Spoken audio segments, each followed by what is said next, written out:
Assalamualaikum warahmatullahi wabarakatuh. Segala puji bagi Allah Subhanahu wa taala yang telah memberikan kita kesehatan, kesempatan untuk terus belajar dan memahami fenomena sosial di era digital. Salawat dan salam semoga tetap tercurahkan kepada Nabi Muhammad SAW. Perkenalkan, nama saya Papat, peserta Kimun 2025. Saya dari UIN Ar-Ramili Banda Aceh, Fakultas Usuluddin, Prodi Studi Agama-Agama. Baik, di video ini saya ingin membahas fenomena penting, yaitu radikalisasi digital dan bagaimana konten keagamaan online bisa memperkuat polarisasi atau perpecahan pandangan di Aceh. Nah, saat ini media sosial menjadi ruang belajar agama yang sangat besar. Pendakwah tokoh agama online dan konten kreator itu berdakwah dengan gayanya masing-masing. Ada yang lembut, ada yang tegas, ada juga yang cukup keras. Masalahnya, gaya penyampaian seperti ini sangat mempengaruhi cara masyarakat memahami suatu perbedaan.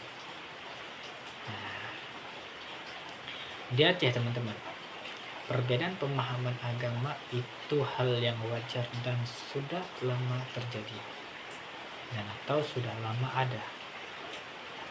Tapi sejak media sosial ini berkembang, perbedaan itu semakin tajam. Inilah yang disebut polarisasi, yaitu masyarakat terbelah dalam kelompok-kelompok yang saling berseberangan. Karena algoritma media sosial ini cenderung mempromosikan konten yang keras, yang emosional, dan yang memicu reaksi. Akhirnya apa? Konten seperti inilah yang paling sering muncul di beranda masyarakat. Nah, disinilah letak peran tokoh agama online. Tokoh agama itu punya pengaruh besar. Penyampaian mereka membuat penonton ikut terbawa suasana. Kalau penyampaiannya lembut, penontonnya tenang. Kalau penyampaiannya emosional, penonton pun ikut emosional. Nah, kadang sebagian konten itu dibuat bukan hanya untuk dakwah, tapi juga untuk engagement atau menaikkan interaksi. Inilah yang membuat konten debat, reaction, dan bantahan itu semakin sering muncul. Nah, apa dampak sosialnya? Jadi dari analisis dan wawancara itu ada beberapa dampak yang muncul. Nah, yang pertama adalah kerenggangan hubungan sosial. Jadi orang mudah curiga hanya karena beda pendapat kecil. Lalu yang kedua, meningkatnya intoleransi atau sulit menerima perbedaan.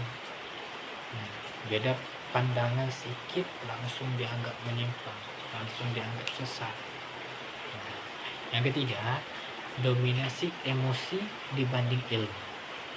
Jadi komentar-komentar di media sosial, di TikTok, di YouTube itu dipenuhi dengan amarah, dengan emosi, bukan saling diskusi atau saling menyampaikan pendapat.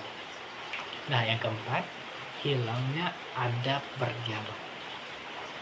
Nah, padahal adab adalah bagian penting dalam ajaran Islam. Nah, yang kelima adalah polarisasi atau perpecahan semakin kuat. Kelompok satu dengan kelompok satu itu saling memandang negatif. Nah, yang keenam, pengaruh pada perkembangan jiwa iman masyarakat. Iman seseorang ini berkembang melalui contoh. Nah, yang paling banyak itu berkembang dari tokoh agama, tokoh panutan.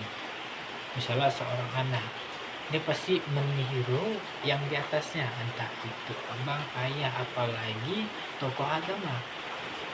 Ketika tokoh agama online menyampaikan agama dengan nada keras, penonton cenderung meniru gaya tersebut.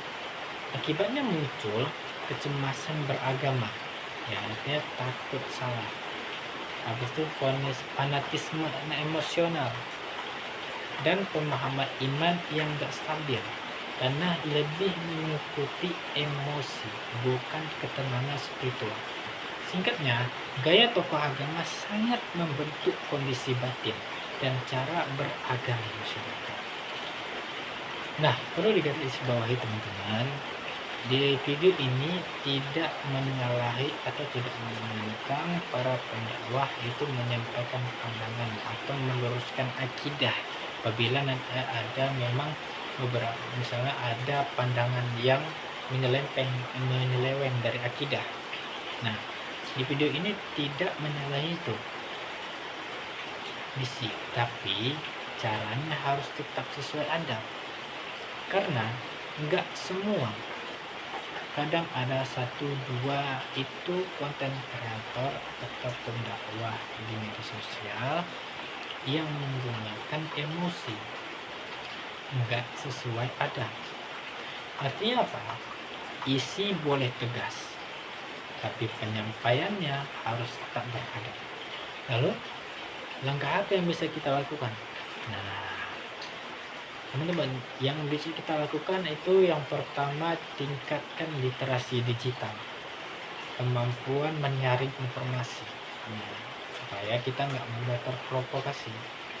Yang kedua, jaga adab dalam berdiskusi, karena berbeda pendapat itu hal yang wajar. Nah, yang ketiga, tokoh agama perlu mempertimbangkan dampak sosial, karena ucapan mereka diikuti banyak orang. Nah, yang keempat, gunakan media sosial sebagai ruang belajar, bukan ruang konflik. Nah, kesimpulannya apa teman-teman? Polarisasi di Aceh bukan hanya karena perbedaan pendapat, tapi juga karena ada gaya komunikasi di media sosial yang nggak sesuai dengan adab, dengan dipenuhi dengan emosi. Karena kalau penyampaiannya keras, bahkan menggunakan kata kasar, konflik bisa semakin besar, bisa terjadi lebih besar lagi. Tapi kalau masyarakat dan terutama pendakwah ini menyampaikannya dengan tenang, maka media sosial bisa menjadi ruang dakwah yang menenangkan, di mana kita saling berdialog, saling berbagi pandangan, sehingga kita paham begitu luas ilmu yang ada di Islam. Nah, oke, mungkin hanya ini teman-teman. Terima kasih sudah menonton. Saya akhiri. Assalamualaikum warahmatullahi wabarakatuh.